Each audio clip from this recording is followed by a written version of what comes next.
Aujourd'hui, nous sommes face à Jean-Christophe Célin, le porte-parole régional du parti de gauche, le parti de Jean-Luc Mélenchon, et également élu et à la mairie Toulouse et à la communauté urbaine Toulouse Métropole. Nous allons parler avec lui des municipales, des désaccords avec Pierre Cohen, mais également du Front National.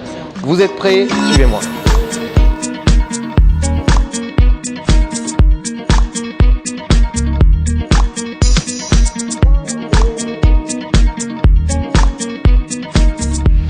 Jean-Christophe Célin, bonjour. Bonjour. Et merci d'être venu ici à la rédaction du Journal Toulousain.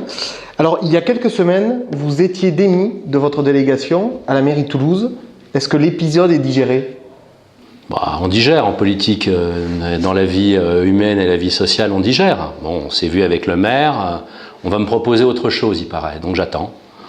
Mais sur le fond, est-ce que vous avez compris la motivation de Pierre Cohen? Pour quelles raisons il vous a démis de votre délégation? Il m'a fait une réponse un peu complexe en conseil municipal la dernière fois, me disant que quand on était dans une majorité municipale, il fallait être solidaire sur le budget, mais en même temps, comme j'étais plus au Parti Socialiste, il comprenait que sur certains votes, je pouvais ne pas avoir la même discipline que les autres. Enfin, si on concentre, la réponse, c'est on me demande au niveau de la municipalité, non pas de faire preuve de solidarité municipale, mais de faire preuve de solidarité gouvernementale. Jamais de solidarité gouvernementale avec le budget Cahuzac qui impose des politiques d'austérité aux collectivités locales et aux services publics. Mais alors du coup, vous vous considérez ou non dans la majorité municipale et communautaire? Moi, je me considère comme quelqu'un qui a été élu en 2008 pour remplir un certain nombre d'objectifs. Je pense avoir été solidaire de ce qui a été fait. Je continue à être solidaire de ce qui est fait, notamment sur la question de la culture, où y compris j'ai apporté très très largement ma pierre, non seulement à la bonne gestion, mais à la transformation d'un certain nombre de choses et de politiques sur le champ de la musique, qui est, je le rappelle, un très grand champ de la politique culturelle municipale, parce que c'est 40% du champ culturel et 40% du budget, donc c'est aux alentours de 35-40 millions d'euros de budget, parce qu'on a des grosses institutions comme l'Orchestre national du Capitole et l'Opéra notamment, et le Conservatoire.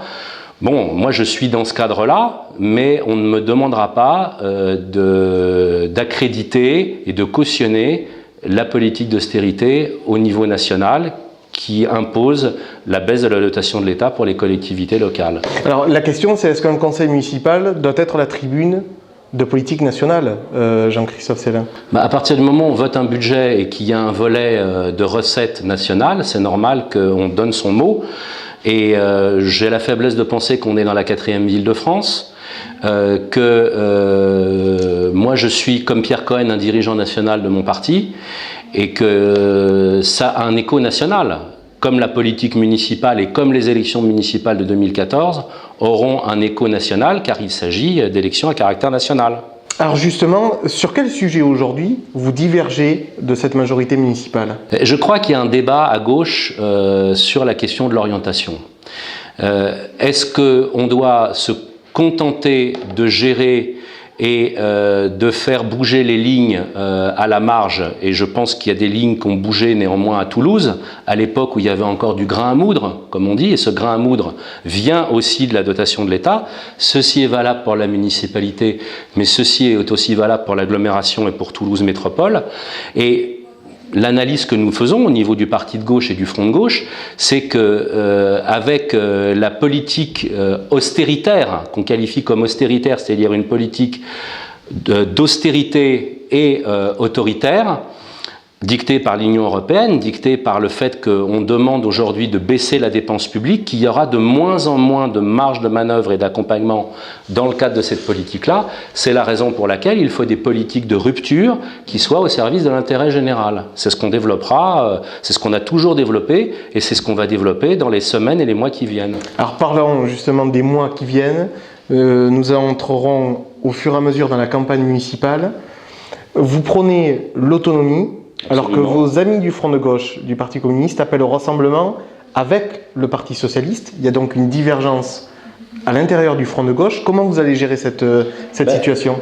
Traditionnellement, la direction du Parti communiste de la Haute-Garonne a des liens privilégiés avec le Parti socialiste. C'est son droit. Mais néanmoins, il ne faut pas oublier qu'on est dans une dynamique générale du Front de gauche depuis 2009, donc depuis la première proposition politique qui avait été faite en 2009, c'est-à-dire la liste Le Front de gauche pour changer d'Europe, dont l'animation avait été confiée, je le rappelle, à Jean-Luc Mélenchon dans la région du Grand Sud-Ouest avec son élection en tant que député européen. Je suis porte-parole de Jean-Luc Mélenchon comme porte-parole régional de Jean-Luc Mélenchon, député européen ici à Toulouse et en région Midi-Pyrénées, et j'affirme haut et fort qu'il y a une logique de poursuivre cette autonomie politique, comme ça a été le cas au régional, comme ça a été le cas au cantonal, et comme ça a été le cas au présidentiel et aux législatives. Et la raison qui fait que cette autonomie verra le jour et qu'il y aura une liste d'autonomie politique à gauche à l'initiative du Front de gauche et de la majorité des composantes du Front de gauche, c'est cette raison qu'il faut qu'il y ait une autre proposition politique que celle des sociodémocrates ou des sociolibéraux aujourd'hui en France et en Europe. Mais c'est pas un risque de donner plus de place à la droite au premier tour? Non, je crois que pour le moment, si vous voulez, il y a une position qui n'est pas celle des communistes, mais qui est celle de Pierre Lacaze et de la direction du Parti communiste de la Haute-Garonne. Il va falloir, comme dans toutes les organisations, qu'il consulte sa base. Pour nous, ça fait partie de notre identité génétique, donc il n'y a pas de consultation à faire au niveau du parti de gauche sur la logique de l'autonomie. Nous avons eu plusieurs conseils nationaux, plusieurs bureaux nationaux qui ont réaffirmé cette position d'autonomie. Cette position d'autonomie sera aussi réaffirmée haut et fort au Congrès national du parti de gauche à Bordeaux du 22 au 24 mars.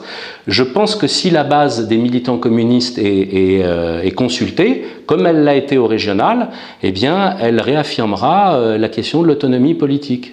Est-ce qu'il pourrait y avoir une liste d'union contre l'austérité au-delà du Front de gauche? Est-ce que vous pourriez vous entendre avec le NPA de Besancenot ou même avec les Verts Mais je l'ai déjà dit dans d'autres tribunes et à d'autres de vos confrères, et je le réaffirme aujourd'hui ici puisque j'en ai l'occasion, nous appelons, et quand je dis nous, c'est la majorité des composantes du Front de gauche avec comme personnalité, dirons-nous, en toute simplicité les plus connues de ces organisations, Myriam Martin et moi-même, que nous lançons un appel pour qu'il y ait une liste d'autonomie politique à gauche du Parti socialiste, avec au cœur le Front de gauche, mais ouverte bien évidemment au vert jusqu'au NPA.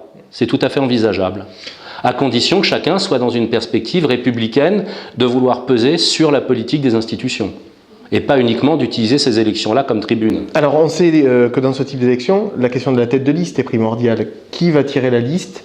Est-ce qu'il y a un calendrier? Quelle est la méthode pour choisir la tête de liste? Comment vous allez vous y prendre? Écoutez, on ne sait pas encore quelle est la configuration. Donc, non seulement on ne sait pas encore quelle est la configuration, et vous comprendrez bien que je n'ai pas envie de tomber dans ce genre de piège. Donc, il ne s'agit pas de personnaliser la question politique. La question politique, c'est d'affirmer un principe. 1, il faut une liste d'autonomie politique à la gauche du Parti socialiste. 2, cette autonomie politique a des contenus, et nous pensons que ces contenus sont les grandes questions qui touchent les Toulousains au quotidien. La première question est certainement celle du logement, pour toutes les familles, pour les salariés, pour les étudiants, donc et pour la question de l'urgence sociale, puisqu'il y a aussi dans cette question du logement la question de problèmes d'hébergement. Il y a la question des transports et de la mobilité à Toulouse qui concerne aussi bien les transports publics que la question de la tarification, bien évidemment, et des parkings.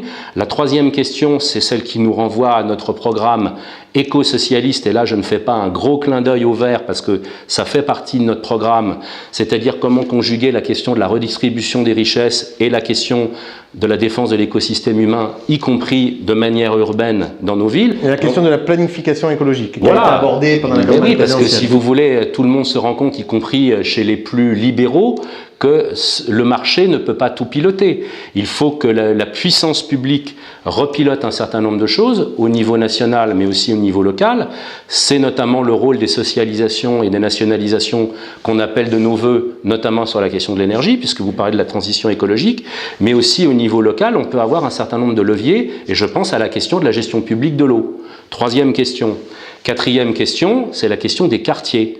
Je pense que les quartiers mériteraient d'être mieux envisagés et d'avoir des possibilités de pouvoir mener des projets. Donc il y a un lien entre la démocratie locale et la question des projets et des budgets participatifs, comme ça a été mené dans d'autres villes en France, dans d'autres grandes villes en Europe, et notamment dans les expériences en Amérique latine.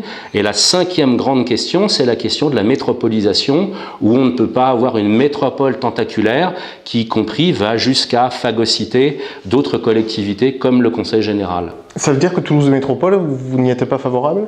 Je suis favorable à Toulouse Métropole, puisque c'est le nom de la métropole toulousaine aujourd'hui. Mais pas le statut. Mais la métropolisation à outrance, parce qu'y compris c'est un débat qui touche les élus des différentes métropoles, y compris nous-mêmes, puisque je suis membre du bureau de Toulouse Métropole, il faut à un moment donné, il faut voir jusqu'où s'arrête la logique de développement de la métropole au détriment des autres villes et des autres collectivités. Voilà. Il ne faudrait pas que la métropolisation à outrance de Toulouse entraîne une désertification à la fois géographique mais aussi des prérogatives d'autres collectivités, je le redis, comme le Conseil général, qui ont un rôle extrêmement important à jouer, notamment sur la question de l'aménagement du territoire et sur la question de la solidarité. Dernière question, Monsieur Célin, le Front National. Jean-Luc Mélenchon en a fait un de ses chevals de bataille au niveau national, cette lutte contre les valeurs du Front National, pas contre le Front National. On dit que le Front National pourrait être présent au premier tour des élections municipales à Toulouse. C'est une source d'inquiétude pour vous? Alors je vous réponds, c'est pas simplement une lutte contre les valeurs du Front National, c'est une lutte contre le Front National en tant que parti, qui est dans la tradition d'une droite inégalitaire, voire fascisante, qui a une histoire extrêmement précise, avec un programme qui est le programme de l'ethnicisation de la réponse des problèmes de la société sous la forme de réponses extrêmement violentes et inégalitaires, alors que nous portons le programme de la République sociale, de la République jusqu'au bout, le programme de l'égalité. Donc c'est une question centrale, parce que nous pensons qu'aujourd'hui, en période de crise, il y a toujours deux terminales alternatives. Il y a la solution progressiste et révolutionnaire que porte le Front de gauche, et il y a la solution réactionnaire que porte le Front national. Merci Jean-Christophe Célin d'être venu ici. On l'a bien compris, vous êtes pour l'autonomie aux élections municipales. Merci et à bientôt sur la Web TV du Journal Toulousain.